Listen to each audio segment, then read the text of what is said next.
여러분, 저 뒤집어졌죠? 하반기 주택시장 저처럼 뒤집어집니다. 어디? 부동산 DJ 한정훈입니다. 자, 오늘 제가 누누이 얘기 많이 드렸었죠. 시장에 대한 얘기들 지난해부터 계속 얘기를 드렸는데, 부동산 시장 어떻게 된다고요? 뒤집어집니다. 하반기 되면은 시장이 완전히 바뀔 겁니다. 자, 한번 전체적으로 한번 우리 살펴보자고요. 자, 그 전에 세미나 7월 5일 목요일 2시에 제가 세미나를 합니다.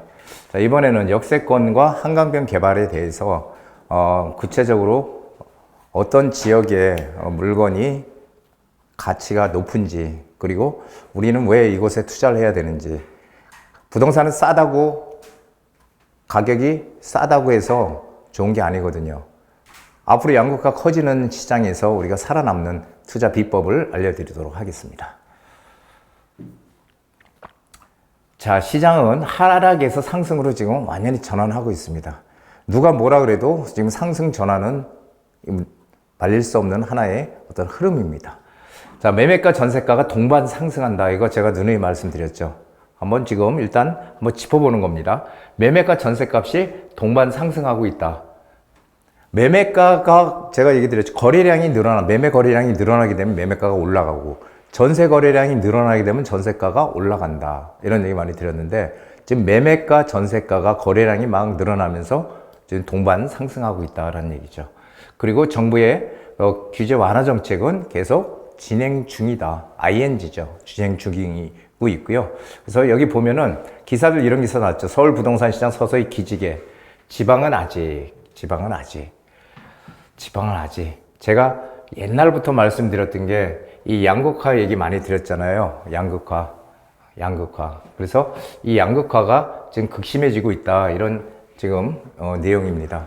그래서 한 달 새 2억 올랐다. 서울이요 수도권 집값도 수도권도 상승 전환했다. 지금 이런 기사들이 지금 계속 나오고 있습니다. 수도권도 상승 전환. 자, 끝이 보인다. 서울 상승 국면 전환. 전부 다 기사들이요. 어떤 기사들이에요? 전부 오르고 있다라는 기사들로 지금 전부 도배를 하고 있다는 거죠. 이거 우리 유심히 잘 봐야 되는 내용 중에 하나입니다. 자, 그런데 자, 한번 보시죠. 악재는 더 이상 없을까요? 악재. 이제 시장이 전체적으로 좋아지고 있는데 악재가 있을까요? 유일한 악재는 이 역전세에 대한 공포심입니다. 역전세에 대한 공포심이 지금 가장 큰 악재다라고 얘기를 합니다. 역전세가 올 하반기에 엄청나게 생길 것 같이 지금 얘기들 많이 하고 있죠. 그런데 가만히 한번 여러분들 생각해 보세요. 부동산이 계속 폭락한다라고 얘기를 했던 분들은 올 초부터 몇 월이면은 하락할 것이다 하다가 지금 이제 또 이 하반기로 넘어갔어요. 하락하는 시점이. 근데 여러 가지 이유들을 많이 댔잖아요. 미분양 공포부터 해서 여러 가지 얘기들, 금리에 대한 리스크 얘기들 많이 했지만 지금 시장은 계속 올라가고 있는 시장이 된 거죠. 그러다 보니까 지금 유일하게 남아있는 게 이제는 역전세에 대한 공포심. 지금 강남에 올해 한 12,000가구 물량이 들어선다라고 얘기를 했는데, 그렇게 되면 역전세 생길 것이다. 근데 지금 개포동에 들어왔잖아요. 개포동 아파트. 근데 거기도 지금 그냥 흐지부지 지나가는 것 같아요. 좀 금세 회복한다. 그래서 10월이 넘어가게 되면은 역전세 상당 부분이 저는 해소될 거라고 봐요. 왜 그러냐면은, 전세가가 지금 지속적으로 오르고 있다는 거죠. 47%인가, 지난해 47%인가 전세 비중이 그렇게 됐던 게 지금 60%가 넘어가고 있죠. 거래량이 늘어나면서 전세가가 올라가고 있다는 거예요. 자, 여러분 가만히 생각해보면 역전세 생기는 건 뭐예요? 이 전세금이 2억 넘게 떨어져가지고 하락해가지고 3억 넘게 떨어져서 그것을 나중에 기한이 됐을 때 세입자한테 돌려줘야 되는데 돌려주지를 못하는 거잖아요. 그래서 근데 전세값이 오르면 어떻게 됩니까? 점점 오르게 되면은 역전세가 해소되는 거잖아요. 그래서 제가 생각하는 역전세 해소 시기는 거의 한 10월 정도, 올 10월 정도 되면은 역전세에 대한 그런 우려감이 상당 부분 없어질 것이다 라고 저는 믿고 있습니다. 야, 여기 기사 있죠? 역전세는 우리에도 서울 아파트 전세값은 오른다. 지금 뭐 계속 오르고 있는 거예요. 그렇기 때문에 이제 9월, 10월 달, 이제 이사 성수기 되면은 더 많이 전세가가 오를 것이다라고 보고 있습니다. 자, 그 다음은 뭘까요? 시장은 하락에서 상승으로 전환하는데, 잠깐만요. 자, 그 다음은 금리 변수가 아직 남아있다. 이렇게 지금 얘기들을 합니다. 지금 요즘 들어서 며칠 동안 지금 신문에 크게 났죠. 미국이 정말 처음으로 6월 달에 금리를 동결했어요. 금리를 동결했는데, 문제는 이번에 임시적으로 한 차례만 동결을 하고 7월 달에 금리 인상을 하겠다. 그래서 올 연말 내로 두 번 정도 0.25%씩 두 번 정도 금리 인상을 하겠다라고 지금 얘기를 하고 있습니다. 근데 이게 FOMC의 회의가 4번 남았거든요. 7월, 9월, 11월, 12월 이렇게 4번 남았는데 거기서 두 번을 0.25%씩 인상을 하겠다라고 이렇게 하고 있습니다. 그래서 추가 인상은 뭐 기정사실이다 이렇게 얘기하고 있어요. 그런데 시장에서 믿는 거는 이렇게 지금 매파적인 발언을 다시 지금 하고 있지만 시장에서는 이미 방향성은 정해져 있다는 거예요. 제가 누누이 말씀드리지만은 서울의 아파트 거래량이 3천 건이 넘어가는 게 중요한 게 아니고 계속 늘어가고 있다는 거죠. 이게 하나의 흐름이잖아요. 이 추세가 중요한 거죠. 그래서 이미 방향성은 이미 정해져 있다는 거예요. 그래서 제가 생각하는 거는 연내 2차례 금리 인상할 것이다라고 하지만 결론적으로 제가 보기에는 잘하면 한 차례 정도만 할 것이다라고 저는 생각을 해요. 왜 그러냐면은 미국이 가장 기준금리를 인상을 했던 가장 큰 이유가 뭐예요? 물가 잡기거든요. 이 소비자 물가가 뭐 40년 만에 처음으로 9.1%까지 올라갔으니 그 물가를 어떻게든지 잡아야 된다. 경제고 뭐고 다 포기하고 일단 물가 잡기부터 해야 된다. 이게 지금 미국이 계속 지난해부터 해오던 거잖아요. 그 바람에 전 세계가 전부 다 같이 동반해서 금리를 인상하는 그런 지금 상황으로 오고 있는 거죠. 그런데 미국이 가장 우려했던 지금 소비자 물가가 9.1%에서 5월달 소비자 물가가 4%까지 지금 떨어져 있다는 거예요. 이제 조만간 한 달 후면은 6월달이 되면은 아마 3%대 후반까지도 충분히 갈 것이다라고 지금 예상을 하고 있어요. 그러니까 생각대로 물가가 천천히 어떻게 생각하면 빠른 속도로 지금 떨어지고 있다는 거죠. 자, 그렇게 물가가 떨어지는데 지금 계속 이것을 금리를 인상할 수 있는 명분이 작다라는 거죠. 그리고 금리를 인상하게 되면 경기에 상당히 안 좋은 영향을 미치기 때문에 금리 인상을 하기가 어려울 것이다라고 시장에서는 인식을 하고 있다는 거예요. 그래서 그리고 또 하나 금리를 계속 인상을 할 것이다라고 강하게 얘기를 해야 물가가 잡힌다는 거예요. 그렇지 않고 야 우리 금리 인하할 거야? 인하할 거야? 이제 이렇게 되면요 물가 안 잡힌다는 거예요. 물가가 제가 말씀드렸죠. 제가 이 방송을 보면은 그런 내용이 있습니다. 그래서 유튜브에 그렇기 때문에 강하게 얘기를 해서 사람들이 심리적으로 이거 올해 계속 금리가 올라가겠네. 그렇다면은 소비도 줄여야 되겠네. 이렇게 이제 생각을 하게끔 한다는 거죠. 이것이 속내입니다. 그렇기 때문에 뭐 2번 올려서 어떻게 된다 이런 얘기 그렇게 신경 안 쓰셔도 돼요. 왜 그러냐면은 우리도 역시 마찬가지로 이미 미국의 금리의 인상의 방향성은 정해져 있다는 거잖아요. 결국은 한 차례 한두 차례 두 차례 인상을 한다고 쳐요. 그럼 결국 그다음부터는 인하 쪽으로 갈 것이다라는 방향성은 명확하게 정해져 있다는 거죠. 그렇기 때문에 이미 다 그런 것들이 반영이 돼 있는 거예요. 그래서 크게 이제는 금리에 대한 어떤 공포심을 가질 필요 없다는 거고, 굳이 제가 말씀드리면은 2차례는 아니고요. 한 차례 정도는 인상할 수 있는 여지가 있다. 안 할 수도 있다. 하지만 그렇게 보시면 되겠습니다. 자, 미국이 금리 올리면 우리도 올려야 되니까? 아니죠. 이건 반만 맞는 얘기라고 제가 말씀드렸죠. 미국의 금리 올리면은, 우리 돈이라는 속성은, 돈의 속성은 높은 이자를 따라서 가는 거잖아요. 높은 이자. 그러면은 우리나라에 들어와 있던 외국 자본이 빠져나간다, 미국으로. 그렇죠.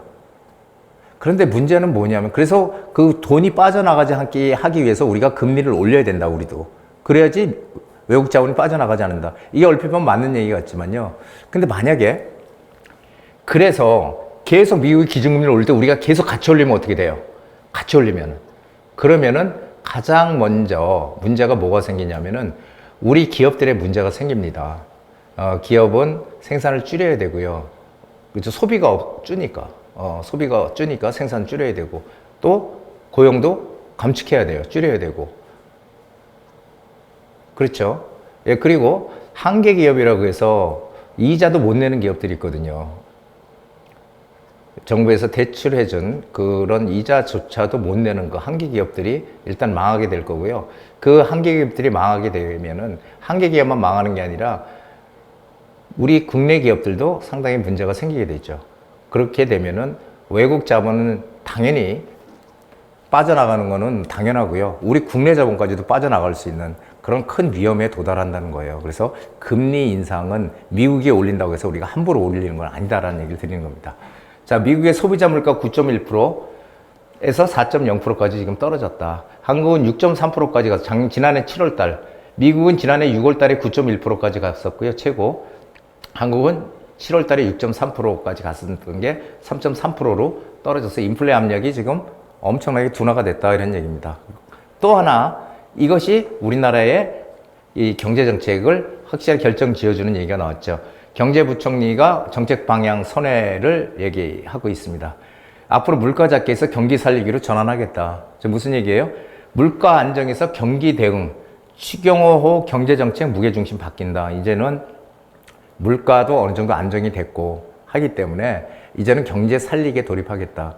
올해 상저하고라고 해서 상반기는 안 좋지만 하반기에는 중국의 어떤 영향 이런 것들 때문에 좋아질 거다라고 했는데 지금 예상외로 안 좋아지고 있죠. 그래서 성장률을 뭐 1.5% 뭐 이렇게 지금 잡고 있는데 더 낮아질 가능성도 커요, 지금. 그렇기 때문에 경제 살리기에 지금 총력을 기울이겠다고 경제 정책을 지금 완전히 바꾸겠다라는 얘기를 지금 하고 있는 겁니다. 불확실성은 이제 더 이상 없죠. 자, 우리가 예측할 수 있는 위험은 더 이상 위험이 아닙니다.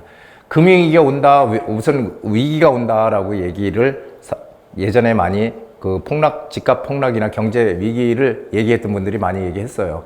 그래서 2017년도에도 뭐 2019년도에 위기가 올 것이다, 뭐 이런 얘기 많이 했고요. 하지만 사람들이 위기가 온다고 할 때는 어떻게 해요? 다 이미 대응을 해요, 거기에. 이미 대책을 마련해 놓고 위기가 안 오게끔. 위기라는 건요, 우리가 예측을 못하고 있는 사이에 오는 거예요. 그래서 금융위기 같은 경우도 막상 터지고 나니까 내가 예측했다고 하는 사람들은 많았지만 실제로 예측한 사람은 없었다는 거죠. 자, 파월이 뭐라든 증권과 미 금리 인상 사실상 종료 임박했다. 자, 그리고 지금 부동산에서 가장 중요한 것 여러 가지가 영향을 미치잖아요. 뭐 금리도 있고 그 다음에 뭐 돈 통화량, 그 다음에 정책, 뭐 여러 가지 변수들을 가지고 있어요. 그 중에서 가장 큰 게 이 소비자 심리지수가 가장 큰데 2022년 지난해 12월 달에 78이었다가요. 1월 달부터 지금 반등이 시작됐죠. 83, 2월 달 93.2, 3월 달 94.9, 4월 달 97.4, 5월 달은 당연히 더 올라가겠죠. 100 이상이 되면은 이 시장에 대한 어떤 기대감이 훨씬 사람들이 이 부동산 시장 오를 것이다라고 예측을 한다는 거죠. 자, 이렇게 지금 모든 것들이 지금 바뀌고 있다는 거 여러분들 꼭 기억하셔야 됩니다. 하반기 시장은요, 본격적인 상승 시장이 될 거예요.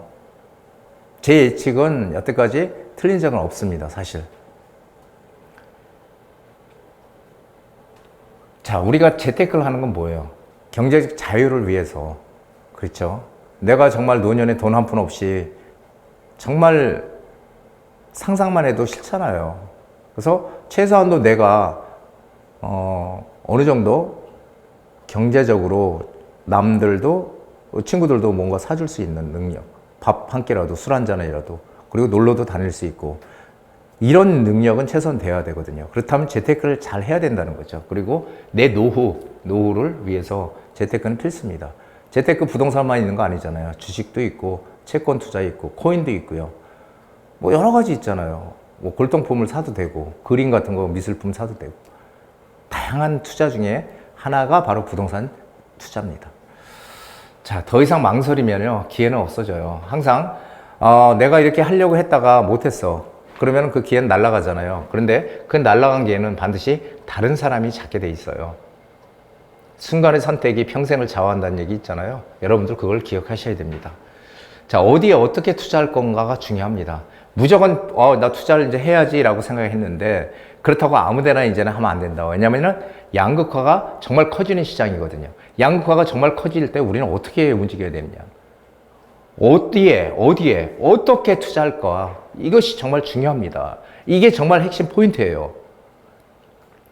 양극화 시기에는요, 모든 것들이 집값이 다 오르지 않는다. 지역적으로 차별화가 강해진다는 거예요. 이게 시간이 지나면 점점 더 강해질 거예요. 미국처럼 우리도. 미국이 정말 그 양극화가 커져 있거든요. 이때는 어떻게 해야 돼요? 가치 투자가 답입니다. 가치가 있는 곳. 그리고 남들이 선호하는 곳. 여기를 우리는 어떻게든지, 정말 어떻게든지 그쪽으로 가서 우리는 붙어 있어야 되는 거지. 무조건 지금 시장이 좋아진다고 해서 아무 곳이나 가서 사면 오르겠지? 이것은 옛날 우리 투자 방식이에요. 이제 그렇게 해가지고는 돈을 벌 수가 없습니다. 여러분들, 돈을 벌 수 있는 건 기회가 왔을 때 잡아야 된다는 거. 이거 꼭 기억하셔야 됩니다. 7월 5일 세미나 주제 제가 안내해 드렸죠. 그러니까 잠자는 동안에도 돈이 들어오는 방법을 찾아내지 못한다면 당신은 죽을 때까지 일을 해야만 할 것이다. 바로 이것이 우리가 재테크를 해야 되는 이유죠. 그렇죠. 내가 계속 일만 할 수 없잖아요. 일을 안 해도 돈이 들어올 수 있는 방법. 그게 재테크입니다. 여러분들. 이번 기회에 꼭 재테크에 대한 개념을 가지시고 뭔가를 일을 저질러서 돈을 벌 수 있는 우리 구독자님들이 되시기를 간절히 바랍니다. 자, 오늘 여기까지입니다.